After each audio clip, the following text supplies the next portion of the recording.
जय हिंद साथियों। आज बात करेंगे ऐसे स्टूडेंट्स के लिए जिन्हें पीटीईटी की तैयारी कैसे करें, इस बारे में एक गाइडलाइन चाहिए होती है। एक न्यू कमर स्टूडेंट होता है जिसका टारगेट है कि हर हाल में हमें पीटीईटी को क्रैक करना है और बीएड वाले जो कोर्स है उसमें एडमिशन लेना है, लेकिन पता ही नहीं चल रहा शुरुआत कहाँ से करें। दिन आपके पास है 50, मात्र 50 दिन। आपके पास क्वेश्चन है 200 जो 4 अलग अलग फील्ड से हैं। अब किस फील्ड पर किस तरह से क्या ध्यान देवें कि आपका न सिर्फ सिलेक्शन हो बल्कि मार्क्स भी इतने अच्छे आवे, मेरिट में आपकी पोजीशन इतनी अच्छी आवे कि आपको अपने गृह क्षेत्र में या अपने जिले में या सबसे नज़दीक वाला कॉलेज अलॉट हो, ताकि आपके अगले 4 साल की जो इंटीग्रेटेड बीएड है या 2 वर्षीय कोर्स है या बीएसटीसी है, जो भी है, आपका बहुत अच्छे से सुकून भरे माहौल में निकले। परिवार वाले भी ज़्यादा तनाव में नहीं रहे, अनावश्यक कोई फालतू के खर्चे भी नहीं हो, ऑफिशियली अनऑफिशियली आप शोषण के शिकार भी नहीं हो। अब एक न्यू कमर स्टूडेंट है, उसके लिए मैं बताना चाहता हूँ कि ये जो 4 पार्ट है ना, आप सबसे ज्यादा फोकस करें शिक्षण अभिरुचि पे। रीजन क्या है कि शिक्षण अभिरुचि में अगर आपका प्रश्न सही हुआ, बिल्कुल सही हुआ, तो 3 में से पूरे 3 अंक, 50 क्वेश्चन है, हर क्वेश्चन 3 अंक का होगा। अगर बिल्कुल सही उत्तर तक अगर आप नहीं पहुंच पाए, मिलते जुलते पे पहुंचे 2 अंक, और भी कम अप्रोप्रिएट पर पहुंचे 1 अंक, बिल्कुल ही गलत हुआ तब 0, और माइनस मार्किंग तो है नहीं। तो ये फील्ड ऐसा है जहां से आप ज्यादा से ज्यादा नंबर कवर कर सकते हैं। किसी दूसरे भाग में अगर आपके कहीं कोई कमजोरी हो, वीकनेस हो, तो उसको आप कवर अप, उसकी क्षतिपूर्ति भरपाई इसी फील्ड से कर पाएंगे। और नॉर्मली शिक्षण अभिरुचि में क्या होते हैं, मॉरल्स एथिक्स से रिलेटेड क्वेश्चन होते हैं, जो हम अपनी सामान्य समझ के आधार पर भी अंदाज लगा सकते हैं कि दिए हुए ऑप्शन में सर्वोत्तम ऑप्शन कौन सा है। इसके पीछे ज्यादा मेहनत भी नहीं रहेगी, क्योंकि अभी आपके पास क्या स्थिति है, स्पीड विद एक्यूरेसी। आपको 50 दिन में पूरा सिलेबस कवर अप करना है, तो शुरुआत कहां से करें। यहां पर मैं आपको फिर से बता दूं कि आपको 3 घंटे में 200 क्वेश्चन हल करने हैं, यानी एक क्वेश्चन को पढ़ने में, समझने में, उसके ऑप्शंस को पढ़ने में, सही ऑप्शन तक पहुंचने में, और ओएमआर शीट में उससे संबंधित सर्किल को भरने में, टोटल कुल मिला के 54 सेकेंड आपके पास रहेंगे। तो ऐसे में आपका फोकस किस फील्ड पर होना चाहिए, जहां पर आप कम से कम समय में ज्यादा से ज्यादा नंबर गेन कर सके, अर्न कर सके। तो ये तो होगी पहला पार्ट, आपको प्रायोरिटी किसको देनी, शिक्षण अभिरुचि को। उसके बाद आप लीजिए लैंग्वेज पार्ट को। अब लैंग्वेज में आपके सामने 2 लैंग्वेज है, हिंदी और इंग्लिश। 2 में से आपको कोई एक ही लेनी है। सामान्य तौर पर स्टूडेंट हिंदी को प्रीफर करते हैं। अब आपने हिंदी ले ली, अब आप कहेंगे कि मैं हिंदी को सेकेंड प्रायोरिटी क्यों दे रहा हूँ, क्योंकि आपने 11th-12th में कॉलेजेस में आपने हिंदी को बहुत अच्छे से पढ़ रखा है, हिंदी अंग्रेजी जो भी आपका लैंग्वेज है।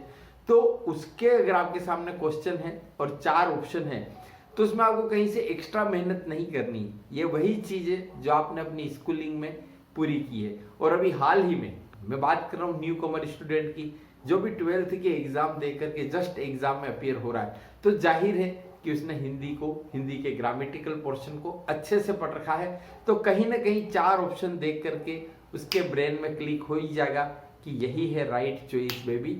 आहा, तो इसमें भी आपके लिए एक सेफ जोन रहेगा, कम मेहनत में आप इसमें भी अच्छे मार्क्स ला सकते हैं। फिर आता है जीके वाला पोर्शन।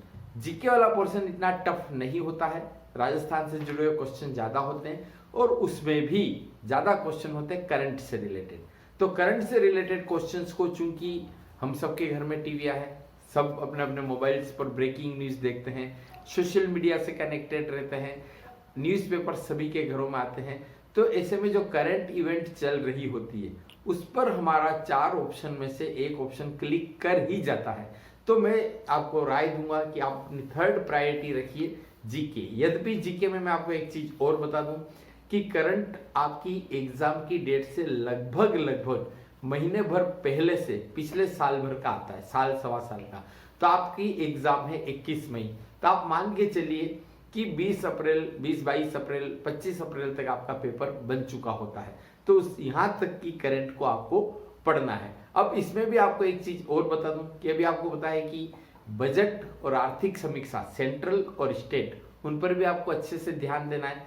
अभी जो 19 जिले बनाए गए हैं, 3 संभाग बनाए गए हैं, तो इनके बारे में मोटे मोटे तौर पर जो जानकारी है वो लीजिए। ऐसा नहीं हो कि आप अभी तुरंत मार्केट में दौड़ पड़ो और कोई गाइड ले लो।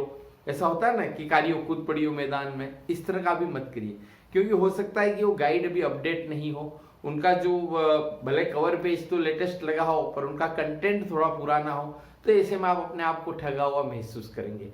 तो जो लेटेस्ट अपडेट है तो वो आपको मिशन के नोट्स से टेलीग्राम वाले उस पर मिल ही जाएंगे।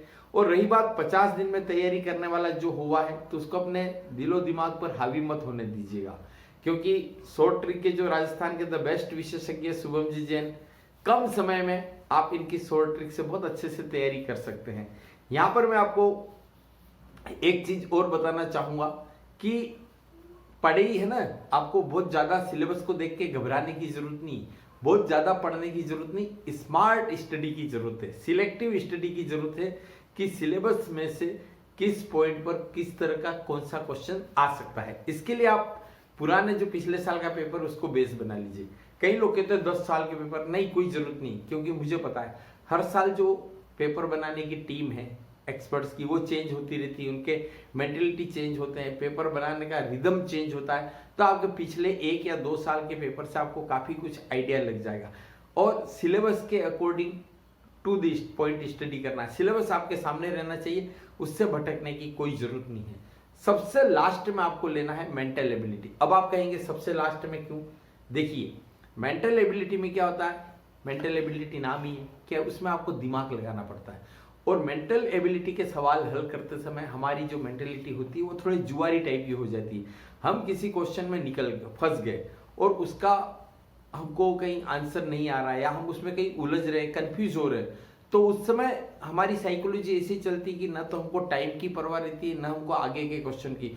अब तो मैं इसको हल करके रहूंगा, अरे अभी उत्तर आएगा, अरे थोड़ा सा और इस चक्कर में उसमें हम ज्यादा समय बर्बाद कर देते हैं। और जब फाइनली कॉन्फिडेंस के साथ सही उत्तर तक नहीं पहुंच पाते हैं तो उसका असर, उस निगेटिव मेंटेलिटी का असर हमारे बाद के क्वेश्चंस को हल करने की स्पीड और एक्यूरेसी दोनों पर पड़ता है। इसलिए मैं यही सलाह दूंगा कि जहां तक हो सके मेंटल एबिलिटी के क्वेश्चन को सबसे लास्ट में हल करिए, क्योंकि अगर आप शुरू से ही उसमें कूद गए और उसमें ज्यादा टाइम बर्बाद हो गया तो हो सकता है कि बाद वाले जो आप अच्छे से और इजीली कर सके उसमें भी आप अटक जाएंगे।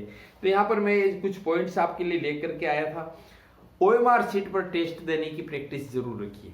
परीक्षा हॉल में कई बार मैंने खुद महसूस किया है, जब मैं ऑब्जर्वर के रूप में जब हमारी ड्यूटीज वगैरह लगती है तो हम देखते हैं कि बच्चे वहां नर्वस रहते हैं। कई स्टूडेंट ऐसे होते हैं जो वाकई में इंटेलिजेंट होते हैं पर घबरा जाते हैं और वहां उस समय आपकी कोई मदद नहीं करेगा। जो मदद करेगा वो आपकी खुद की हिम्मत, आपकी खुद की प्रैक्टिस, आपका खुद का कॉन्फिडेंस। तो अगर आप 4-5 बार 8-10 OMR टेस्ट अगर आप दे चुके होंगे तो परीक्षा में आप अपने आप को कंफर्ट महसूस करेंगे। तो ये सारी तैयारी ऐसी है जो एक न्यू कमर स्टूडेंट को कर लेनी चाहिए। मैंने पिछला वीडियो भी बनाया था कि PTET का पैटर्न क्या है और आगे भी मैं कंटेंट पर वीडियो बनाता रहूंगा कि इतने कम समय में महत्वपूर्ण प्रश्न क्या है जो परीक्षा में आने की जिनके चांस रहते हैं। निगेटिव मार्किंग अगर नहीं है, बिल्कुल नहीं, आप जानते हैं, तो इस तरह के पेपर को कैसे हल किया जाए, कैसे तुक्के लगाया जाए और कम से कम मेहनत में सही अंदाज पर सही ऑप्शन तक पहुंच करके अपने नंबर को कैसे बढ़ाया जाए। इससे बेनिफिट ये होगा, सिलेक्शन तो श्योर होगा ही होगा, साथ ही मेरिट में पोजीशन अच्छी होने से आपको मनचाहा कॉलेज अपने काउंसलिंग में अलॉटमेंट में मिल जाएगा। तो अग्रिम बधाई शुभकामनाओं के साथ धन्यवाद। जय हिंद।